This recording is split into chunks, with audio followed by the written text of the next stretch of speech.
Hi మీరందరూ టీవీల్లోని పేపర్లోని చూశారు కదా, లుక్అవుట్ దేశంలో ఎన్నో సమస్యలు ఉంటే ఇదే పెద్ద న్యూస్ లాగా చేశారు. ఓకే, ఫస్ట్ ఆఫ్ ఆల్ మీరు చూసుకుంటే మన రేవంత్ రెడ్డి గారి మీద 89 కేసులు ఉన్నాయి. తర్వాత మన అదేంటి కేసీఆర్ గారి మీద 9 కేసులు ఉన్నాయి. మన చంద్రబాబు నాయుడు గారి మీద 19 కేసులు, జగన్మోహన్ రెడ్డి గారి మీద 29 కేసులు.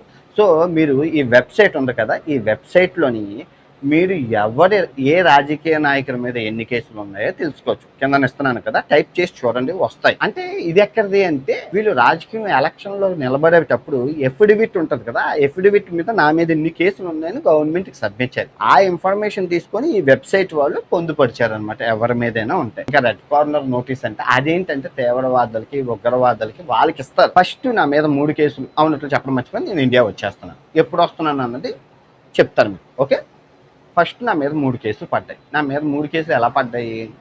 ఆ బెట్టింగ్ యాప్ టైం అప్పుడు 2024 మీ అందరికీ గుర్తుందా? 41 రోజులు ఫైట్ చేశాను బెట్టింగ్ యాప్ కూర్చొని బ్రెజిల్ దేశంలో. సో అప్పుడు నాకు ఇంక నువ్వు వీడియోలు ఆపకపోతే అని చెప్పి బెదిరించడానికి కేసు పెట్టాను. ఒక కేసు పెట్టిన వెంటనే నేను ఆపేశాను. తలా తోకాలేని కేసు అది. అది ఎవరో కూడా తెలియదు. ఆ అమ్మాయికి నాకు సంబంధమే లేదు, కానీ నేను తిట్టానని కేసు పెట్టాను. రెండో కేసు మెట్రో మీద బెట్టింగ్ ఎందుకు వేశారు, అది ఇల్లీగల్ బెట్టింగ్ అని అడిగినందుకు పడ్డది. సో అది కూడా న్యాయం ధర్మం మన వైపు ఉంది. మెట్రో మీద బెట్టింగ్ ఉంది కదా, అది ఇల్లీగలే కదా, సో అయిపోయింది, కథం, అది కూడా పోతుంది.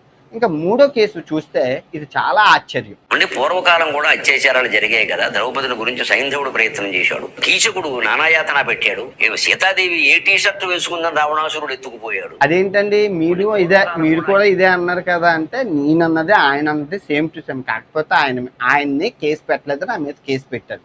ఇప్పుడు ఆయన అత్యాచారం అన్నారు. అత్యాచారాన్ని ఇంగ్లీష్లో ఏమంటారు? రేప్ అని అంటారు. కాకపోతే నన్ను టార్గెట్ చేశారు. సో ఏం పర్లేదు. ఇంకో విషయం ఏంటంటే, మనం చట్టానికి, న్యాయానికి, ధర్మానికి, పోలీసు వారికి, గవర్నమెంట్ వారికి సహకరించాలి, వాళ్ళకి రెస్పెక్ట్ ఇవ్వాలి.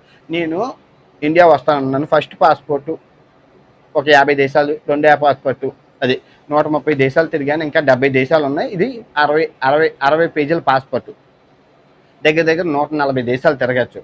నేను 2035లో వస్తాను. పాస్పోర్ట్ 2035లో రెవెన్యూలో అవుతుంది, అప్పుడు వస్తాను. అప్పుడు చూస్తాను. కాదు దేశానికి చాలా అర్జెంటు, నువ్వు రావడం ద్వారా దేశం అభివృద్ధి చెందుతుంది అంటే మీరే రప్పించుకో, నేను ఎత్తరాను. Okay, first of all lookout notice అంటే పోలీసులు నన్ను చూస్తున్నారు, నన్ను ఎతుకుతున్నారు అని కాదు. పోలీసులు నేను ఏ ఎయిర్పోర్ట్లో దిగినా, ఎంతవరకు ఏ ఎయిర్పోర్ట్లో దిగినా నేను మా ఇంటికి వెళ్ళిపోవచ్చు, తర్వాత పోలీసు వాళ్ళు వస్తారు. ఇప్పుడు అలా కాదు, అర్జెంట్గా పోలీసులకు ఇన్ఫర్మేషన్ చేయమని పోలీసులు వచ్చి కరుడు కట్టి నేను ఏం పాపం చేశానండి, ఉరి శిక్ష, మరణ శిక్షలు వేయడానికి. ఏమండి మీ మీద కేసులు ఉన్నాయండి అంటే, మేము మా లాయర్తో వస్తామండి. లాయర్లు లా ఉన్నది కదా, ఇప్పుడు మన సబ్స్క్రైబర్లో 3 సుప్రీంకోర్టు లాయర్లు, 3 హైకోర్టు లాయర్లు ఉన్నారు. అన్వేషణ ఏం కరియప్ప కేసులు అన్వేషణ నువ్వు వదిలేసా, రిలాక్స్ అవ్వా అన్న. అవేం పెద్ద ఇవ్వా చెప్పు, డబ్బులు ఉన్నాయి, లా ఉంది, న్యాయం ఉంది, యాంటిసిపేటరీ బెయిల్ ఉన్నది. అబ్బో ఏమంటే నాకు తెలియకొడతాను. రేపులు, మానభంగాలు, హత్యలు చేస్తున్న వాళ్ళు కాళ్ళు ఎగరేసుకొని రోడ్ల మీద తిరుగుతున్నారు. నేనేం చేశానండి? 140 దేశాల్లో 450 దేవాలయాలు చూపించాను, రామాయణం మహాభారతం చెప్పాను, చదువు కోసం 200 వీడియోలు చేశాను, రేపుల కోసం 200 వీడియోలు చేశాను, అభివృద్ధి కోసం 200 వీడియోలు చేశాను. తెల్లాలేస్తే జనానికి ఉపయోగపడేవి 99 మంచి పనులు చేశాను. 80 లక్షలు ఇచ్చాను. పేదలకు సహాయం, నా చేతనైనంత వరకు మంచి సమాజానికి ఏదో చిన్న నోటు దోల, అది కూడా ఆపేశాను.